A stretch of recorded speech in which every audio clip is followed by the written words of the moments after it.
Welcome to the Ranch Hand Show.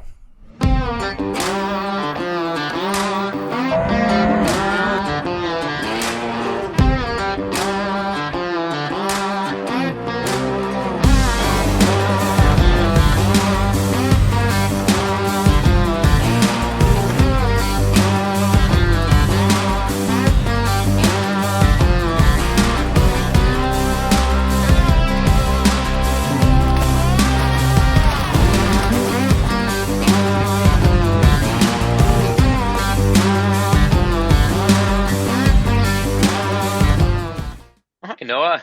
Hey, Mike, how are you doing? I'm doing pretty well. How are you today? Good. How about yourself? What do you? I mean, is it spring break technically for you too? I wish. No, my office unfortunately just follows a normal schedule. Well, we get USU holidays, but not the student holidays. Um, okay. Well, that kind of stinks, but I guess at the same time, nice too. Yeah, yeah. I mean, we still get good time off. We just yeah don't get spring break or the whole summer or things like that. So Okay, nice. Well, right on. I did some research too, just a little bit, just so I at least knew what you were going to be talking about, so that if I had some question, I could like ask some questions based off what you say. If so, at least I knew generally what you were going to be talking about. yeah, no, that sounds great. And I try and with my feasibility analysis, I try and make it straightforward enough that small business needs are different from big business needs, Yeah. right? And so I try and gear it toward that. But anyway, so yeah, I don't know if you want to re-ask that first question, we can dive in, or you just want me to go from here. Yeah, we could just kind of go from here. I mean, you're like almost like a test run almost, so this will be kind of fun. This is new for me too, so I'm Sure. excited. No, that sounds good. So, um, yeah, so maybe what I can do is just tell you a little bit about the background of the Small Business Development Center, just to because a lot of people don't understand what our program does, right? And so, Well, I didn't even know you guys like existed, to be honest. I didn't even know that was an option at USU. So that was when I found out, I was like, oh, that's actually really cool that USU has that in place already. yeah, yeah. So the Small Business Development Center system is actually part of a state and nationwide program. Oh, There are locations all across the country. At the federal level, the program is supported by the SBA, but we're not SBA employees. That's an important distinction. Some people think we're part of the SBA, and we're really not. We just receive some support from them. But our centers are generally run through institutions of higher learning. And hmm. so in Utah, we have something like 12 regional centers all across the state, and they're all connected to a university or college. Utah State oversees our program at the state level, Oh, and wow. then we have other colleges and universities that host some of our centers. And so, really, at our core, what we do is we provide management consulting services as an outreach to the business community. And the way I kind of try and simplify that for people is we help new businesses to start and established businesses to grow. And for the most part, in some parts of the country, some centers or some networks may have contracted with either CPA firms or legal firms. That's not necessarily really common. In Utah, we don't do that. So really, our focus is on management consulting and helping people understand how to be successful in business, right? Hmm. And so, so I think today what we're trying to do is focus on talking about starting a new business. Is that right? Yeah, yeah, for sure. Definitely. And so, when someone's looking to start a new business, there are a lot of different considerations, and we have. Just in my office, we generally have several hundred people a year come through here that are looking to start a new business. They have an idea, or maybe they've been working at a job and they've got some industry experience, but they're ready to go out on their own, right?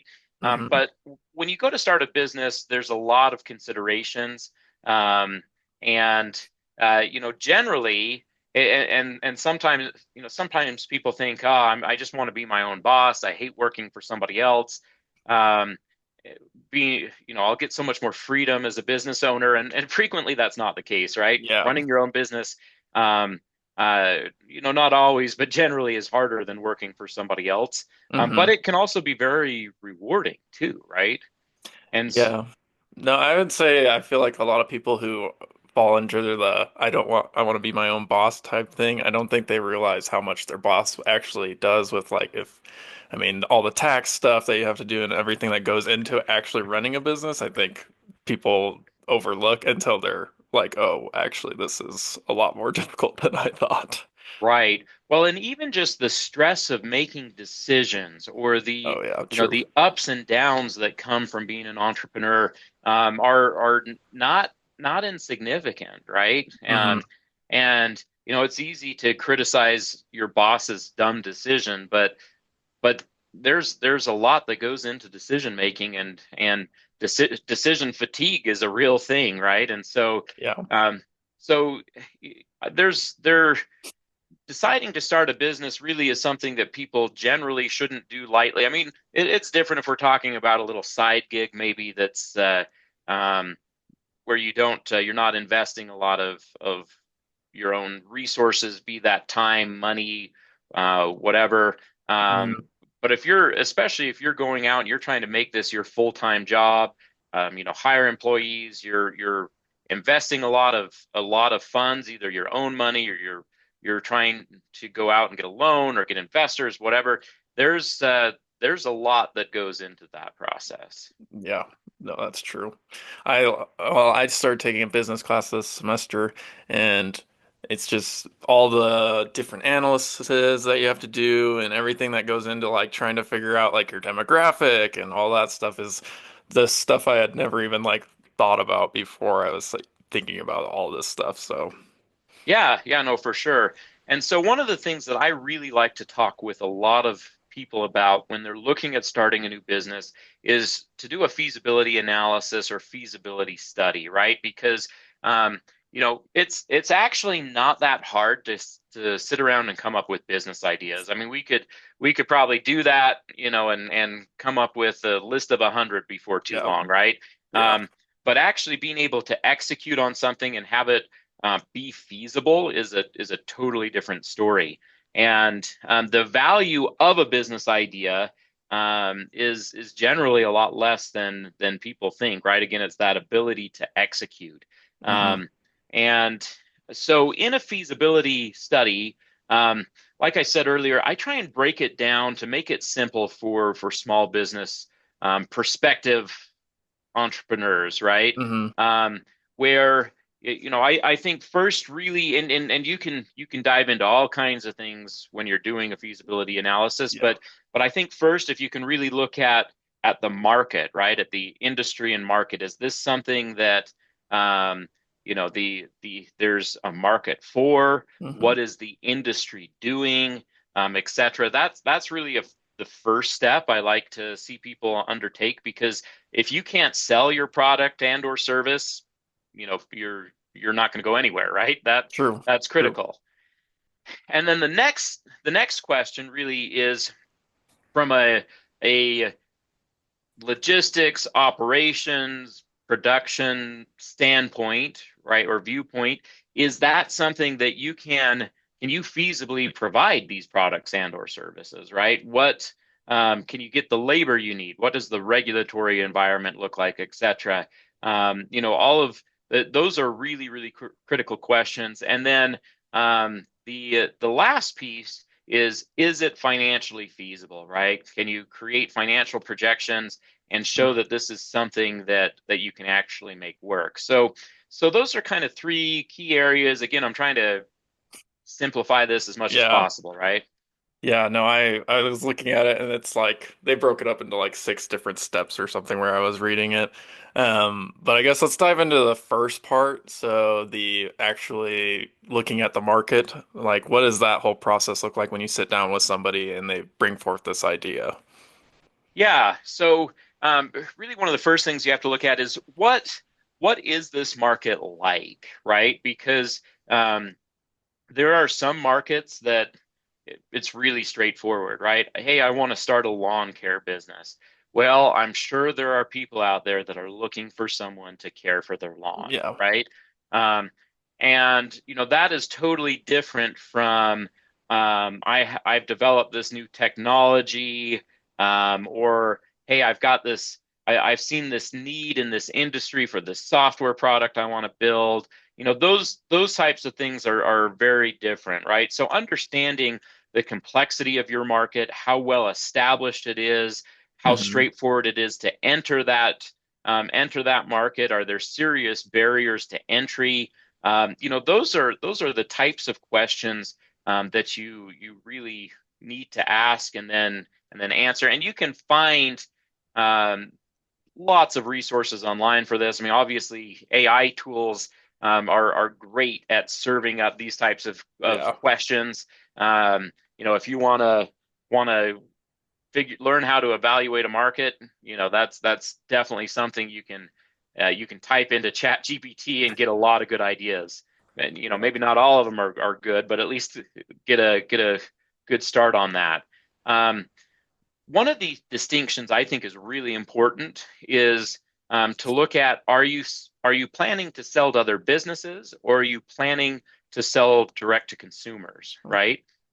Yeah. Um, and so, yeah, is it a B2B model or a B2C?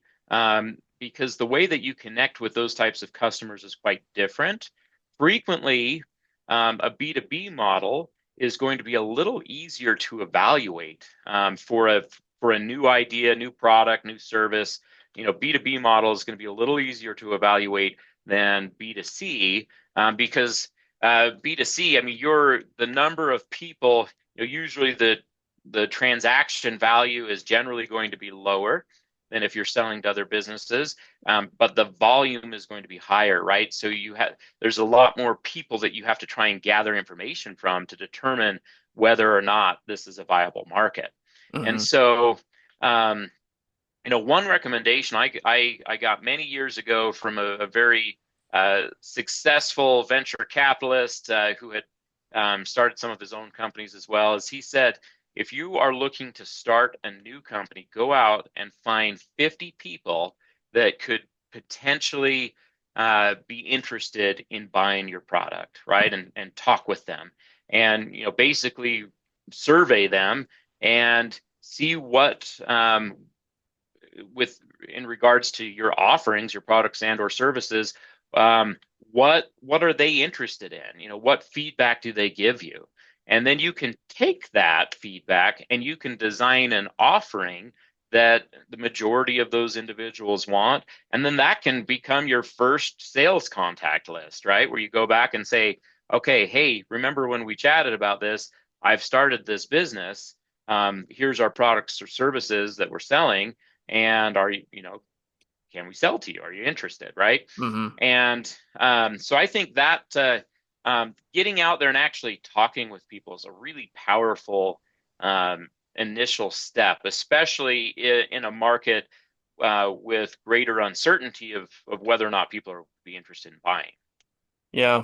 Well, I feel like a lot of people have also lost that aspect of actually going and talking to people due to technology. So we run into oh, I'll just like text somebody or just send out like a survey or something like that. And I know personally, I do not ever fill out surveys unless they're like in class and they force me to do it. Right. Yeah, no, for sure. And that's where actually talking to people, I mean, as a business owner, soft skills, the ability to communicate directly with people, not just through technology, are really, really critical, right? And like you said, that is something that is becoming a little too much of a lost art in society. And so, if you want to be a business owner, there are many things that you'll have to do to step outside your comfort zone, and Hmm. that may be one of them. Um, but if you create the idea of if you build it they will come is not something you want to chance, right? With Hmm. especially if you are investing a lot of significant resources into your business. Yeah.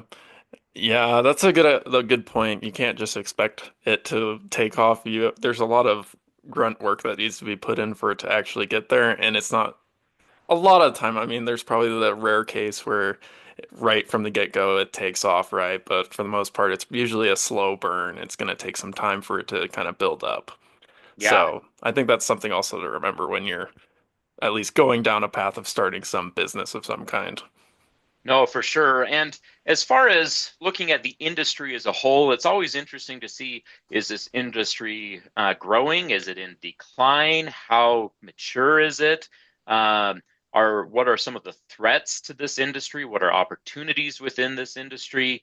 So that you can, make some good decisions about how to position your business. And so, and th that type of information you can get from secondary market research. There's a lot of certainly just online searches can help, but then there are some really powerful databases that you can potentially access through either your local SBDC or through a university library system.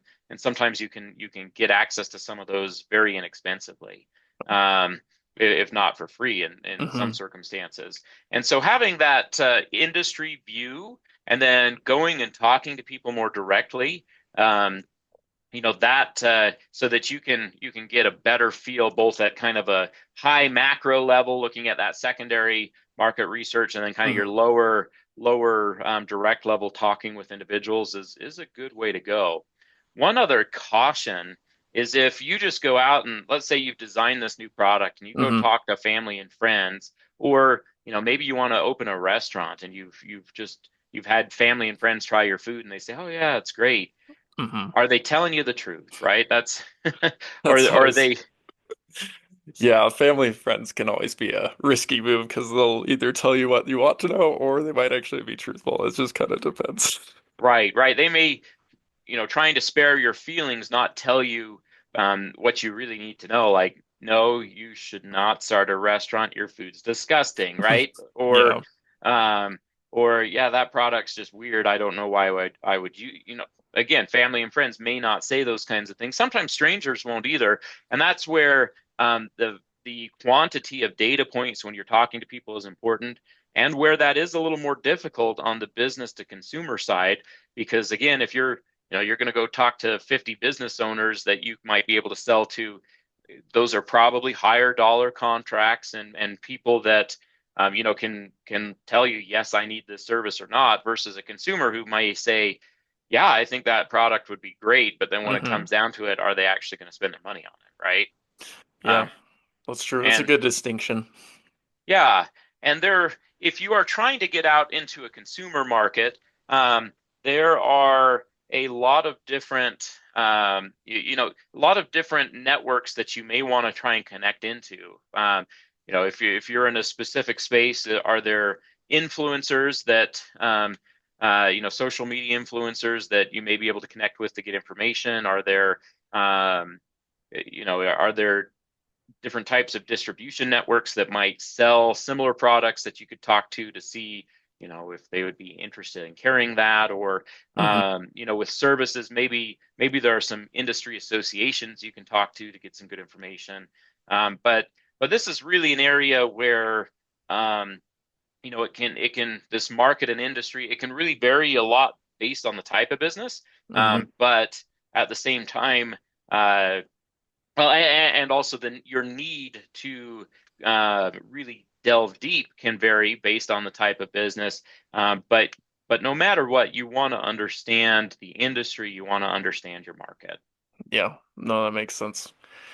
Yeah, understanding your market and who you're trying to get to and stuff will definitely, I mean, yeah, I guess going back to a point you mentioned how like business owners and versus like talking to people, they'll give you potentially different opinions on your product. I guess that's where a some form of a I'm trying to think of the word. You just where they don't know it's your product or something, so that way it's they don't know they hurt your feelings, I guess is a way to put Sure. it.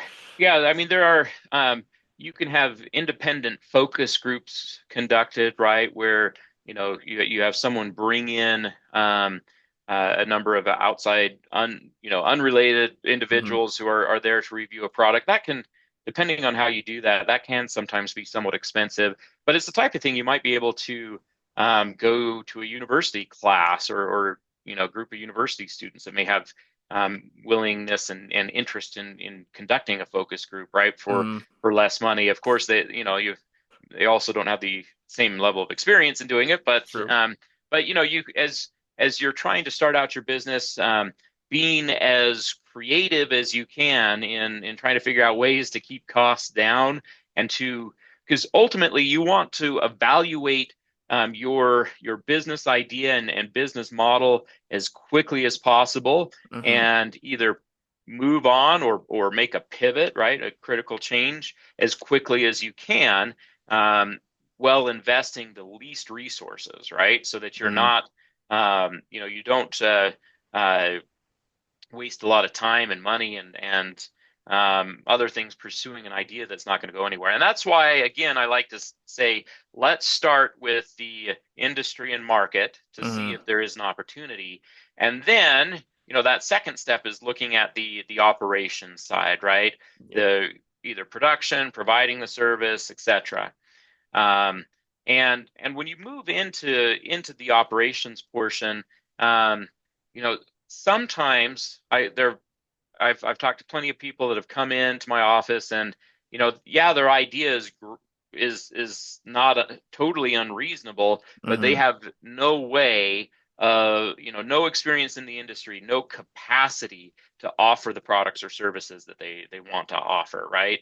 Yep. Um, you know, a an example of that. Let's say someone is like, I want to start the next car company. Well, the resources involved in that are massive, right? And Yeah. if you've got a net worth of several $100 million and you've got a lot of applicable experience and good connections, maybe you would Hmm. have a chance. Even then, that's questionable, right? Yeah. Um, Whereas again, if someone says, I want to start a handyman business to as a side gig, well, yeah, that takes almost nothing to start, and Hmm. and um, there's not a lot of regulation involved. You may need some insurance in case you have some liability issues that arise, um, but it's obviously much more straightforward. So really understanding, what products and services am I and or services am I capable of providing, um, and what is it going to take to provide those is really critical. And there's a lot of different considerations. Again, this is something you could find online, but labor availability can be a big one. There have been a lot of Hmm. problems with that in more recent years. Uh, the regulatory environment. Is this a highly regulated industry or is it not? Um, the list goes on, but understanding, is this something I can actually feasibly do, and being realistic about it is Hmm. important. Yeah, I think it's very important to be honest with yourself about stuff like this, especially if you're going to be pouring tons of money or resources into it. Um, but yeah, I guess so. You first are evaluating the market, and then you're like, okay, if there is a need for this, but then you have to evaluate, can I actually fulfill the need that is there? And if you can't, you probably shouldn't. Like, I mean, if unless you're Elon Musk and you can just do whatever you want because you have all the money in the world, right? You're like, I'll just start a space company. Um, you're probably not Elon Musk, so you're probably not able to just on a whim be able to like, yeah, I'm just gonna start a new company. There's definitely more thought that needs to go into it for sure. Yeah, yeah, no, exactly. And sometimes, um, what I recommend that people do is, maybe they have an idea that is a little beyond the scope of what they could currently handle, right? But I'll talk to people about setting up what I would call phases of development. So, maybe there's a phase one where, okay, my product line is not as large as I'd like it to be, or a simpler example. Hey, I want to start a restaurant. Well, okay, have you ever sold food anywhere before? No. Well, maybe what if you try selling food at a farmer's market initially Hmm. and finding a local commercial kitchen that rents space so you can try that first. And hey, if that goes well, maybe you move into a food truck, right? That's your next phase of development. And then from there, hey, you've got a following, you've got some brand recognition, you've built up supply chains that work well for you, you have labor in place, and okay, now you want to open a restaurant, a physical location. Great, go for it. Because and that's an example of Hmm. how people can move from one step to another. It's moving them forward, and maybe it's not their ultimate goal of having a restaurant from day one, but it's still moving them in the direction they want to go. Um, you know, on this kind of operation side, really looking a couple things I haven't mentioned as explicitly that are really critical. Looking at your supply chain, right? Hmm. Supply chain, thankfully, it's alleviated somewhat from the darker days of COVID, but supply chain has still been a serious issue for Hmm. many companies in more recent years, and in ways that it hasn't been previously. Um, and so that can be a significant consideration. And currently looking at potential uh, tariffs and trade war issues, that can at the moment can have a significant impact on your supply chains. Yeah. No, that's true. There's a lot to think about. I liked your kind of the step by step, like take it one step at a time thing. Going back to how you said you like to explain this feasibility study very simply. I think that's a good way to approach, like especially if you're not in a financial place where you can afford to just open a restaurant, but just build up to that. I think that's a really good approach. I've never actually thought about it, like doing a business that way, where you just start with like something really small, whether it's Yeah. like the local food market or something, and you just build from there if it is worth it. So I like Well, that. yeah, and again, that's a way to really lower your risk as well, right? Hmm. Because you think about the risks that go into setting up a restaurant. Um, if a building isn't that you want to use isn't outfitted with a commercial kitchen, I mean, you're probably going to drop at least 100 grand or more just on that, and that's not for a nice one necessarily. Um, and you're buying furniture, you're marketing, supplies, etc., right? And you don't have a reputation yet, and you don't have a lot of feedback necessarily yet, right? And Hmm. so that becomes and the restaurant industry is highly competitive, very risky, and so how do you mitigate those risks? Well, start with these steps like I'm talking about, right? Hmm. And that type of concept can be applied across many different industries Yep. and startup ideas. And really, the next step is this financial component, right? Is it financially feasible for you? Um, because yeah, sure, if you're a billionaire, then many things are financially feasible for you True. that Yeah. are not for the rest of us out here. Um, but as far as looking at financial feasibility, having some sort of both startup budget and then financial projections are critical. And this is an area a lot of people don't have any type of financial training, right? In particular, if this is Hmm. their first attempt to start up, accounting statements, like the word profit and loss or balance sheet, those terms may not mean much of anything to people.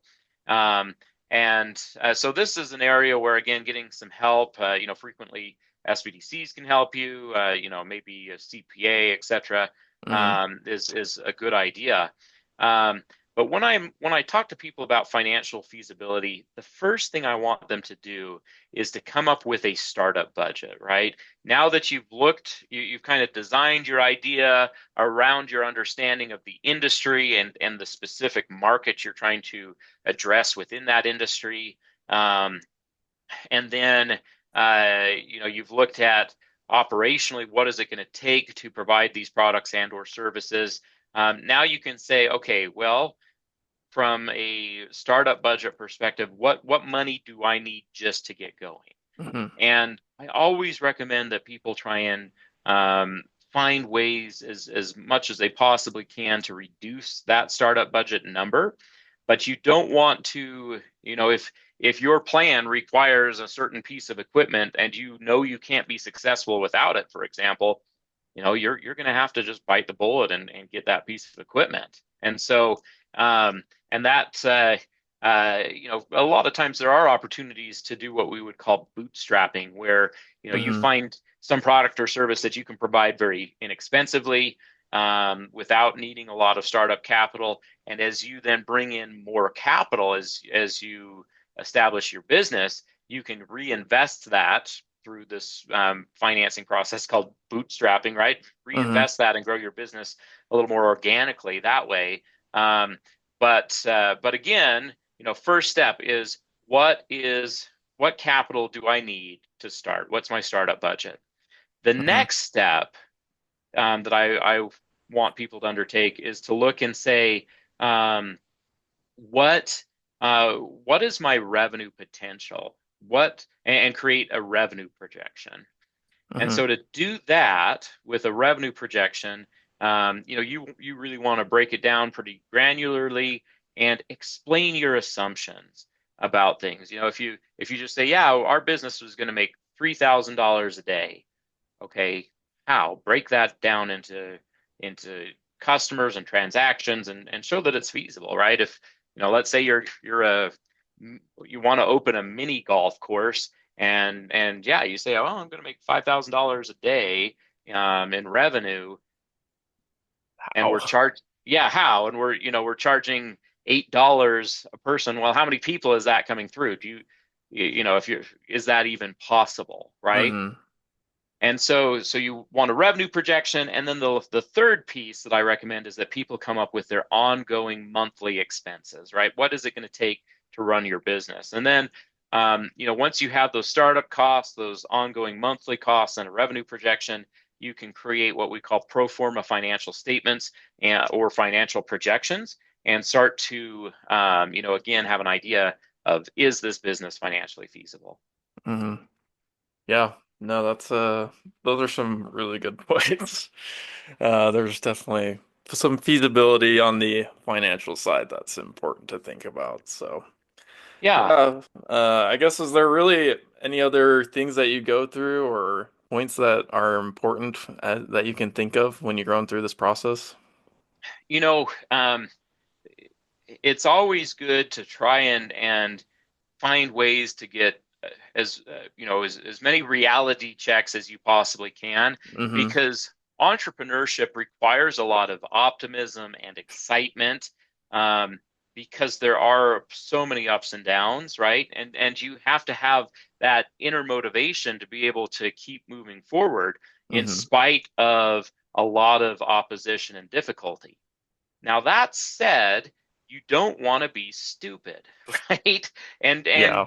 there are times when, you maybe you need to talk to trusted family and friends or other advisors who will tell you straight, no, this is a bad idea, or hey, you need to look at going a different direction. This is not going to work for you, and be willing to listen to that, right? Mm-hmm. Many people are not. A number of years back, because of confidentiality, I can't say too much about the type of business this Yeah. was, but there was a business that came to me, and they were selling products that, you know, just the the in order for them to get very much volume for what they were trying to do was going to be really challenging. Mm-hmm. And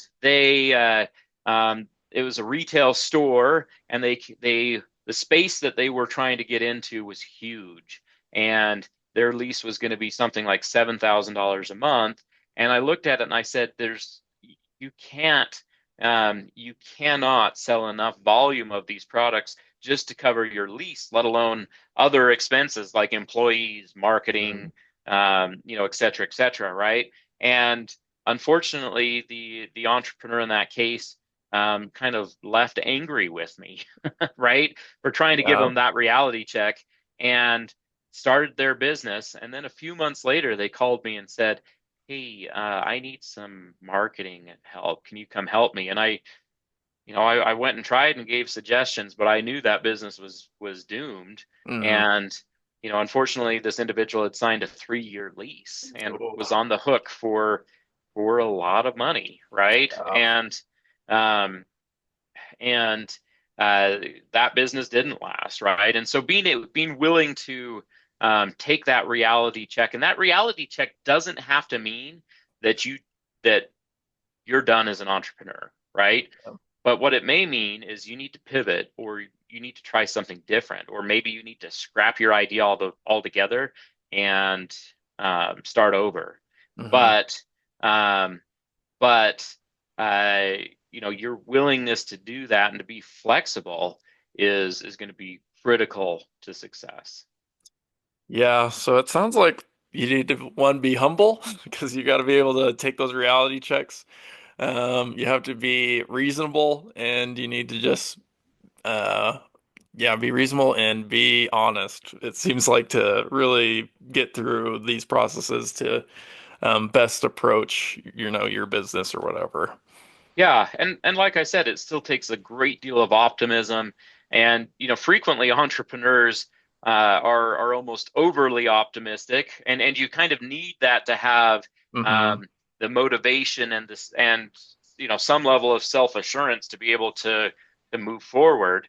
But you still at the same time need to be willing to look at the reality of the situation. Yeah. Well, I've learned a lot from this conversation alone. It's a little different with a podcast because there's not as much like getting into it's not super expensive except for like getting the gear and stuff. And then it's like you just have to find people to talk to and obviously like revenue wise it'll be eventually down the road ads or whatever it is, people wanting to be in front of other people, whatever it is, if I once you start getting views. But no, so yeah, I thank you so much for taking time Sure. and talking with me. I guess since hopefully some people at USU might listen to this, I guess where can they find you since I didn't even know? Um, Yeah, so I run the Small Business Development Center office in northern Utah, and so if you're a USU student listening to this, you can just look up the Logan Small Business Development Center. That's the city where our we're located. And if you look us up, not too hard to find us, and our program is interesting because our services are free. Um, we have to be careful of we want people to know we're here, and at the same time we can't advertise too heavily or we just get overrun. yeah. And so we have to kind of find this nice balance. And but we're always happy to chat with people and help them out where we can. Yeah. No, I mean, even if it's it just to come in and see if the idea is even worth pursuing, that's probably worth it. So, Yeah, yeah, no, for sure. well, thank you so much, Mike. I've appreciated the calls we've had, and I appreciate you coming on and talking with me. And I definitely know I've learned some stuff, so I'll definitely be going back and listening to this again, just so that way I can remember stuff that you mentioned. So, thank you. Yeah, no, I'm totally happy to help, Noah. Good luck with everything. And um, I guess, maybe if we're kind of done with the podcast, one side note, did you happen to sign up for service from our center? I can't remember if you did or not. No, I did not. I just talked to my To Jason professor. Yurka, Yeah. yeah. So I'd actually recommend, and this could be worthwhile for your podcast, and then also allows me to kind of count the time that we've spent together Okay. for our metrics. If you go to our website, uh, or like I said, just Google Logan Small Business Development Hmm. Center and request service. Okay. Then it's free. It's maybe a 5-minute sign up process at most, and it will also give you access to our Entrepreneur Academy. And Okay. the Entrepreneur Academy has a lot of good resources in it. In particular, there's one called Startup, Okay. and a lot of it's also a free resource and a lot of good stuff you can find in there. Okay. Yeah, I'll definitely do that. So sweet. Well, thank you so much. I'll look Yeah, that up. yeah, no problem. Well, I hope you have a good day, and I'll look forward to talking to you sometime later. Sounds good. Thank you so much. Hey, sure, we'll see you. Bye. Thank you for watching or listening to this show. If you're enjoying the show, please like, subscribe, and even share with a friend. And we will see you next time on the Ranch Hand Show, where we will continue to grow our plans.